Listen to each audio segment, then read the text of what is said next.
touch on today's topic um, about the discernment between ego and truth, and how someone may align with the truth, and what's the difference between the truth and the ego. Um, Pivotal to this would be the fact that many of us throughout our day have a lot of monkey chatter, as I'd call it, whereby you have thoughts constantly from when you wake up until the moment you go to sleep.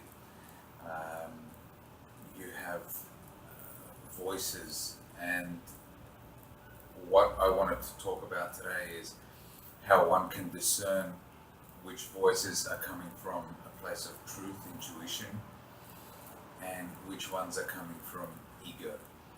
So I'm looking forward to elaborating on this and giving you some cues on what I would call the unseen, or messages coming from truth, spiritual guides, our higher self, as opposed to what's the difference between the voices coming from ego.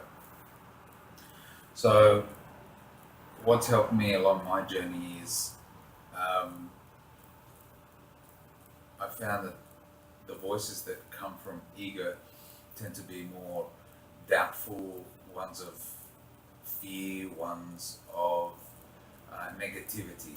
So any form of emotions that's negative, coming from the place of shame, anger, resentment, jealousy, envy, and any other emotion I've missed out on that has to do with places of coming from negativity, then these are the voices of ego.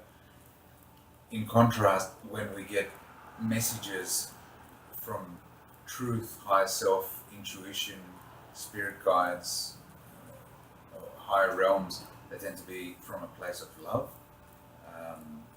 They tend to be from the perspective of positivity, and they tend to be more gentle, more forgiving, more a calming piece of advice or thought. So, for instance, if one was in a situation whereby they feel threatened in any way, the voice of intuition would be forgive and let it pass, and don't be confrontational, as opposed to a voice coming from ego would be let's initiate some form of verbal confrontation, perhaps being in a sympathetic state of fight or flight, ready for retaliation and perhaps even violence. So these are the two main topics that I wanted to elaborate on today: voices of truth versus voices of ego. And because a lot of the times even that might be vague, the ways that someone might be able to check which voice it is, you can even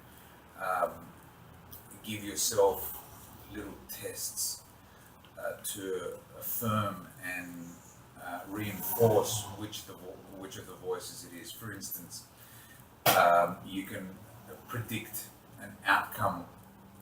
Say, giving another example, say you're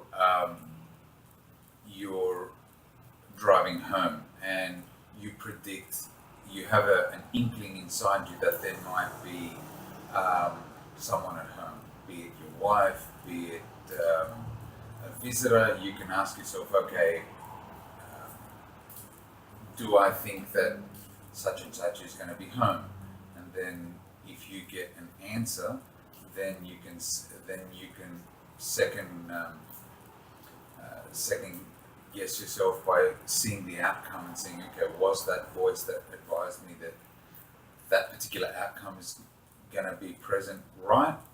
if it's from the voice of truth, then you're certain that that particular outcome is going to be true. Otherwise, if you get a different outcome, then you know it was coming from your ego.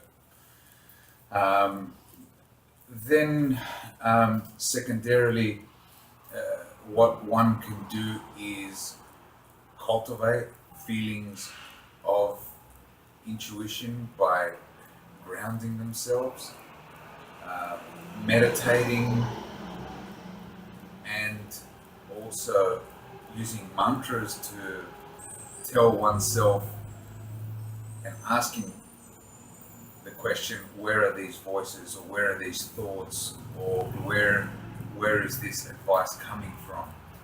If these thoughts are not mine, then please go away.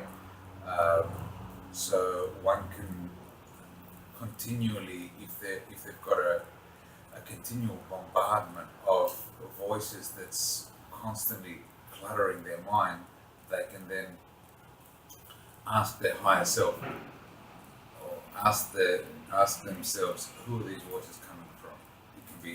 You can continually repeat this as a mantra. Who are these voices coming from?